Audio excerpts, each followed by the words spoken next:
Hello, and who are you and where are you from? I am David Bourne. And I'm Fara Bourne. And where are you from? Parker, Colorado. Parker, Colorado. Yes. And we're here outside of Albuquerque. Where are you passing through, or where? We're just on a little vacation, touring New Mexico and Arizona. And so you told me you had a COVID story. I'll tell my story first. Okay. I am a nurse. I'm a wound care nurse, and I was working in a hospital in March through July of 2020, where I would occasionally take care of COVID patients, and our hospital would set up special wards. They would convert particular units into COVID units that were isolated and kept specially. I have an older father with Parkinson's, and so I left my position last July and went to Virginia to take care of my 84-year-old father in Virginia at his home. Our 29-year-old son went with us. While in Virginia, our son got COVID, and he just had a little bit of fever and some flu-like symptoms. He really didn't have respiratory symptoms. My father is nonverbal, pretty much, and he had some symptoms. He had fever and diarrhea and fatigue, and I believe he had COVID, but he was not tested. Our son was tested positive. I believe I had COVID, but my symptoms were so mild, I'm not sure. It was just headache and fatigue. I assumed it was COVID, but I was not tested. So we came back, my son and I came back to Colorado in February and have been waiting. We got our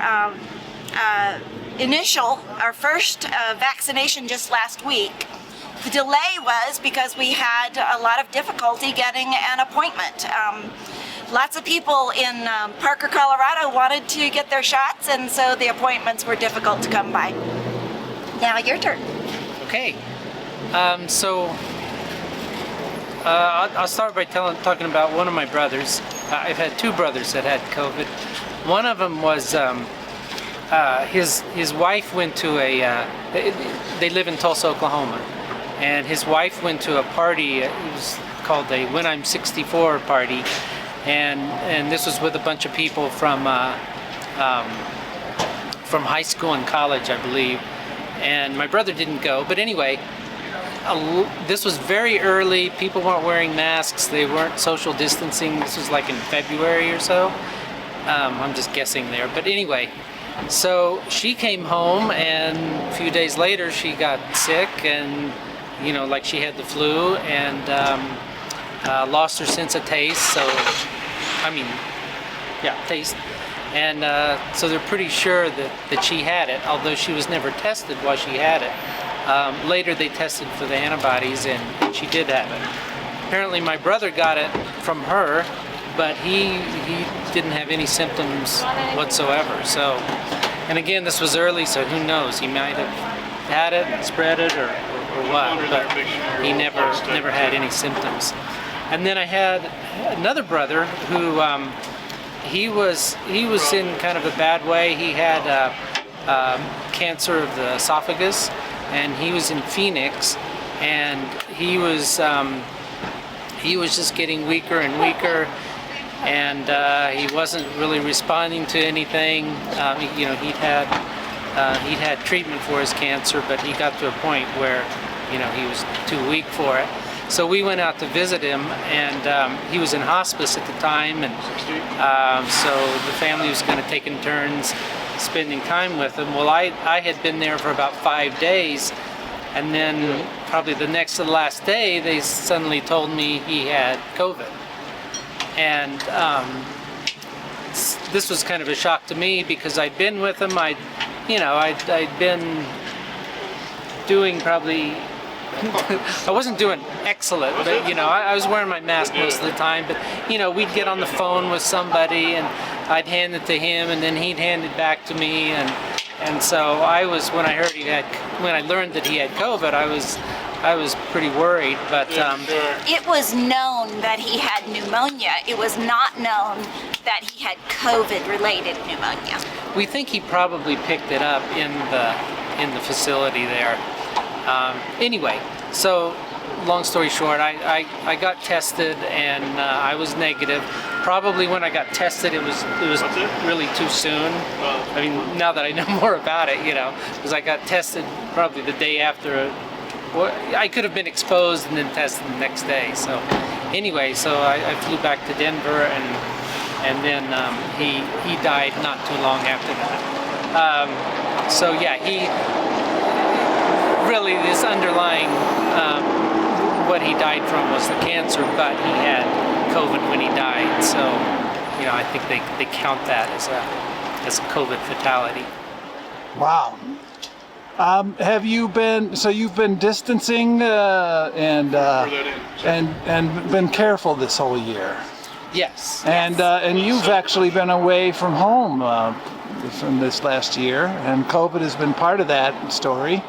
Has it affected your anxiety level, your thoughts about life and death this last year, your happiness? Let me back up and tell you how it's really affected me. I mean, when I was at home, we started working from home. I'm an engineer with Verizon Wireless, and it was like 99% of the time it was from home, whereas usually I would go out in the field or in the office, but we did everything from home. And so I spent all my time, I'd go to the grocery store and I'd take our dog to the dog park, and that was about it. I didn't really interact with anybody else, and so I tried to be good. There's a couple times we had to fly out to Virginia for her dad, and so we did that, but otherwise we were pretty good. As far as happiness, If you need to, keep that we're good. It's been kind of a stressful year with her dad and with my brother dying, and so if anything has affected how I look on life and everything, it's probably been those two people more so than COVID. But the numbers are huge. It's just what astounds me is how many people just ignore it and say, I'm not going to worry about it, and I'm not. We meet people like in Virginia, for instance, who proudly proclaim they've only worn a mask once or something like that, and I just think that's ridiculous. Well, I can say from a nursing point of view, my attitude all along has been, it's real, obviously. However, nurses in a hospital setting deal with contagious diseases on a regular basis. So my attitude was always take it seriously and be careful. Wear your masks, wash your hands, and be assiduous with that, but don't be unduly anxious about it. Just be careful, and probably you will be okay. Like I said, that's from a nursing background where we are frequently exposed to infectious diseases. And then as far as life and death, I would agree with David that his brother's cancer, my father's Parkinson's and hospice, those probably influenced our outlook on life and death more than COVID did. Like I said, I come from a nursing background. I worked in the ICU, and so I've actually been around death quite a lot for many years, and have developed from that a sense of mortality, that every day is precious and you protect it, and you live each day as though it's your last, but you act as though you're going to live forever. And have you, I guess I'm going to add two questions. One is, has anything good come out of this year? Have you developed new hobbies? Have you grown closer because you're together more often? Anything good come out of this year? think for me, it's simply just a reminder that there's no guarantee that you're going to live to retirement. Don't put off until retirement the things you want to do. Do them now. Even if it's inconvenient to take a vacation in New Mexico right now, do it anyway, but do it safely. Don't put off till tomorrow what you could do today, because you're not guaranteed a tomorrow. And lastly, do you think this is the new normal? What's going to happen going forward? Do you think, by the way, that it was all handled pretty well by the government? And what do you think going forward? Okay, I'll answer that. No, we think Trump and the Trump administration did a pretty lousy job. There's a lot of talent in there, and that he didn't take advantage of, and a lot of things that he did, and were outright lies, and his story about different things that would help. What was the one, the malaria medicine that would help? I forget what it was. Chloroquine. Yeah. Chloroquine. And things like that. And no, we don't think he did a very good job. But I think there were a lot of people who were helping out, and the manufacturing went on, and I think it could have. I mean, the Operation Warp Speed seemed to be pretty good, and I think it's going better now, and to an extent they're reaping the benefits of what was done in the Bush administration. But anyway, I think we have more confidence in the government now, and hopefully the CDC, and we'll get back on track and all of that. We think the new normal is evolving. We think that there's a really strong desire to get back to the freedoms that we enjoyed before the pandemic. However, I think some of the changes, more people working from home, I think things of that nature are going to be persistent.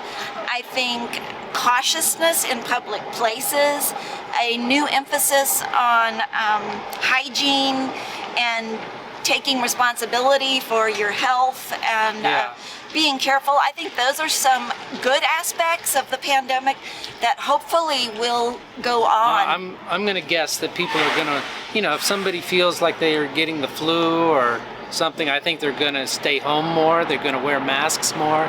I think you're going to see more masks on airplanes permanently. Just people, if they feel bad, they don't want to give it to somebody else, or that they might feel like they don't want to get anything. Right. I think I'm just making a medical prediction from nowhere, but I have a feeling we're going to get some sort of vaccination every year. Because as this virus mutates, they're gonna want to keep vaccinating people, and until I don't know, maybe until it goes away. Maybe the flu vaccine in the future will cover COVID as well. But I think everybody needs to get vaccinated, and even if they've had it, And I think people need to keep wearing masks until they really say don't. Yeah, particularly with all the new variants. That's, I think, the biggest concern. Even if we all get vaccinated in the United States, so many other countries have not begun their vaccination programs yet. And while the virus is spreading in those other countries, it gives it an opportunity to mutate and to form new variants that perhaps our vaccination is not effective against. And so I think I agree with David. I think that we're going to end up needing booster shots of COVID variants for the future ongoing. Thank you very much. We're here outside of Albuquerque. And what's the date here today? Is April 16th? April 16th, 2020. Thank you very much at Love's Truck Stop. Thank you. Thank you. All right, It was a thank you. pleasure.